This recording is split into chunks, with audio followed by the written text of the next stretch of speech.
And so with that said, there was something that I had been thinking about recently that came back to me. When I was 11, 12 years old, I had this feeling that my body was too small for me. Yeah, it is. You know? The human perspective is too small for what you've come for. That's why you got to let it go and merge it with that broader perspective that will include your human perspective, because all through your life you've been expressing your human perspective to your inner being, and your inner being got it. Your inner being has collected it all. So your total self is now ready to yield back to you what you've been asking for. Yeah.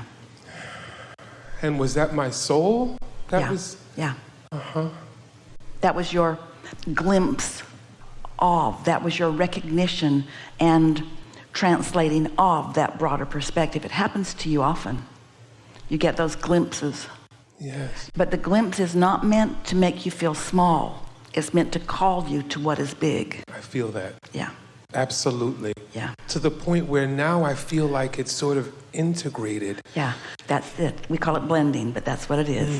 Calibrate to your inner being. Jerry wanted to put on the spine of all the books, self-help from your total self. The industry didn't go along with it, but who cares? Right. I definitely feel like there's a sense of my spiritual self, and I guess this is reiterating what you said. I get this vision where, how you look at videos of fish in the ocean, and then there are these little fish that are on them, just kind of riding with them.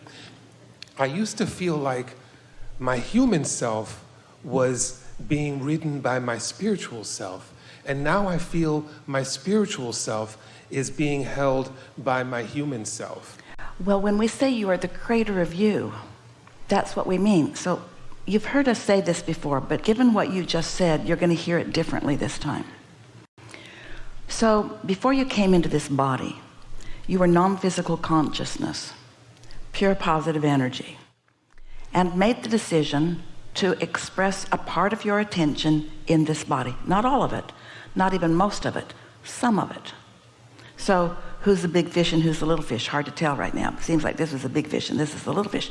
So here you are, exploring life experience, sorting and sifting, and deciding from your important leading edge point of view what you prefer from your own life experience, not from hearsay, from your own life experience, launching these rockets of desire. So now that larger you, that inner being you, expanded because of what you experienced, expanded in an environment of no resistance. Oh, that's how you know that well-being is dominant.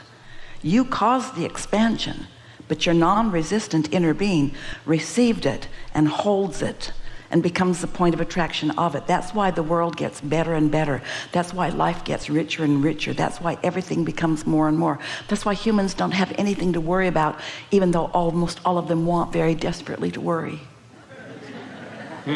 So you are the reason that your inner being expanded, and now your expanded inner being, who is literally encoded with the vibrational DNA of you because you launched it, holds it for you, calling you forevermore to the fulfillment of what you launched, knowing that not only will you receive it and be it in this expanded non-physical world from which new worlds are being launched, but that you will be able to receive it in this world, because if this time-space reality has the wherewithal to inspire it within you, it has the wherewithal to deliver it to you in all of the details that you yearn for, that you want. It's the ultimate to be able to turn thoughts to things. Do you know who you are? Your non-physical energy turning thoughts to things with the help of all of the non-physical in this eternal dance that we are all doing together. So you're in your physical form always going to be doing the reaching, because you're exposed to the contrast that causes you to reach. But your inner being is always going to receive the benefit of your reach with a complete understanding, because your inner being has been with you every step of the way, every thought of the way, every impulse of the way. You are so known by your inner being. And you're the only one who can cause any pretense of separation. It's not true. That's a big lie. It's a false premise. You can never be separated from your inner being. But you can, in some moments in time, pinch yourself off enough that you're not receiving the benefit of all that you are.